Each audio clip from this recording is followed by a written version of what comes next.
What's up, guys? Welcome back to the channel and welcome back to the Jonathan David saga because the news is all over the place from agreeing wages to not agreeing the transfer fee, the agent fee to actually not doing anything, just chatting with, his agent saying, hey, has Jonathan David made a decision yet? No, he's not made a decision yet because he's waiting on the Saudi. He's still looking.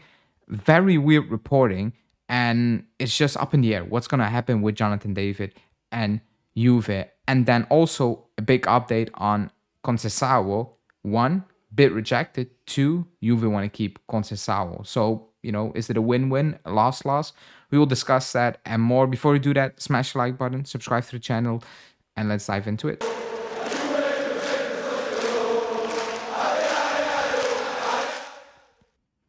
Okay, so the Jonathan David story is a three-parter. First part, Di Marzio saying that, we're up in talks. Alfredo Pedula, talks are going on. Mirko Di Natale, talks, will pick up again, etc. 10 million euros is a problem because we agreed terms, that's, with his agent. They want 10, we want to pay less.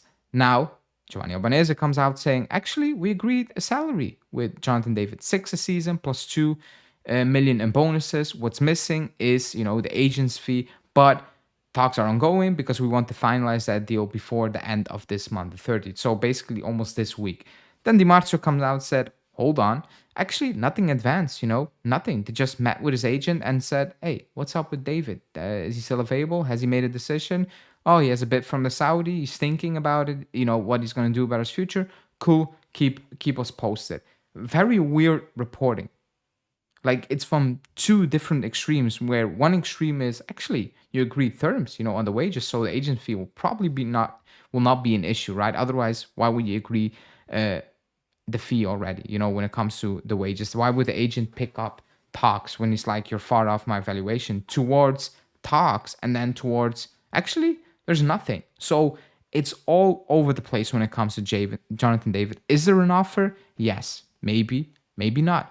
Is the 10 million euros an issue? That will probably be correct. That probably is the only thing that really is correct in the story 100%, that the agent fee remains a real issue. Now, Di Marzio has been hot and cold, especially cold lately.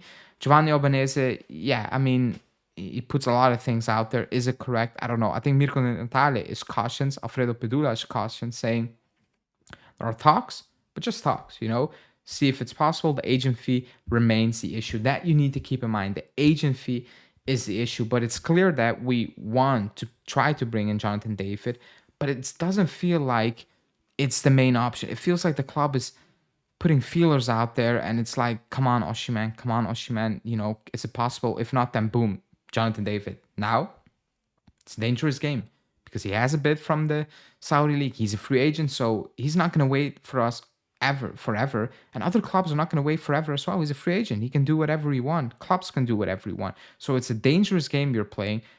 On top of that, you're not even certain that you're going to keep Colomani.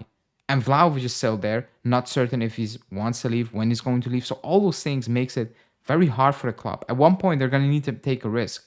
Pounce on Jonathan David, make a move for Osimhen, or keep Colomani and figure Vlahovic out down the line. Take the risk, But right now, it feels like the club is not taking any risk. And they're just putting out many feelers and hoping, I think, to pounce on the right moment and that everything will fall into places right now, because the reporting is this and the reporting is very strange. Now, Concawo, massive update, because Di Marzio said we made a bid for Concawo under the 30 million euros, but Porto said that's not enough. However, it's a strong signal that Juve want to keep Concawo. I think they want to keep Concawo, but they don't want to pay 30 million. I think that's, very obvious. I don't know what the bid is. Is it 20? Is it 25? I have no idea what the club offered for Concawo.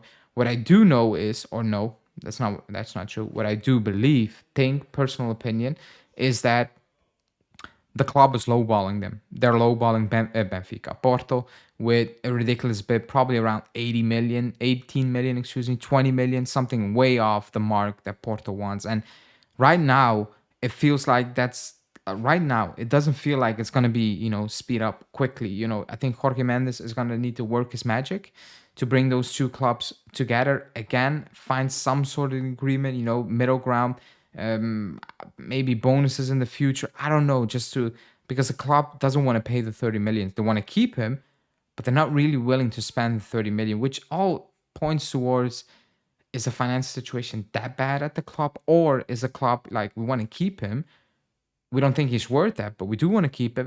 But we don't want to overspend because our budget is allocated to a center back, maybe another winger, another midfielder, two center backs. I don't know. But right now, it feels like it's penny pinching on one end of the table where it's like we don't want to pay that, and on the other end, it's like yeah, we will give you two first team players for a combined 22 million euros. So it's a very weird situation where it's like at any time it feels like the window can kick off for us, but at any time it feels like actually it's going to take a couple more weeks before we actually get some real tangible news and things start moving again, because there's so many things up in the air when it comes to Colomani and Concawo and other things where it's like even when it comes to Cambiasso, it's all he's going to stay, but the feeling is like sometimes certain, things might be changing again. And Gatti again, the contract extension, it's every day. It's gonna happen now, and the now is like 3 months ago, or even more, 4 months ago. So, Kelly, an offer? Is he gonna leave? Yes or no? It's all a lot of ifs, maybe, and buts, but nothing really concrete. Unless maybe the first domino is selling two players to Nottingham Forest, having cash. Maybe put a bit more higher of a bid in for Conceição, and then things start moving. Maybe you get a bid for Nico Gonzalez. Like I do not know. But right now, this is a situation. A lot of talks, a lot of putting feelers out, nothing really concrete, just, trying to move money around, waiting to see what's going to happen with the Club World Cup. How many money do we collect? What can we allocate for the following seasons? Which risks can we take? Which opportunities will occur? So many things still up in the air.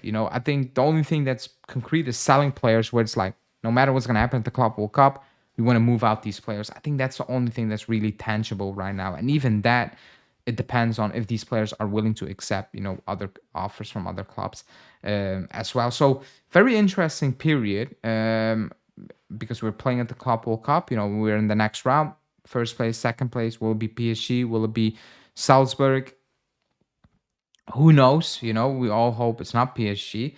But yeah, that's the situation right now. So wait and see before we wait a bit longer. You let me know in the comments what do you think about the Jonathan David story, and most importantly, what do you think the club is offering for Conceição? Because that's not really been reported. But it's not 30 million. Then what is the club offering? Anyways, that's it for me. I will speak to you guys tomorrow, where we do some sort of preview and catch up on the news as well. Ciao.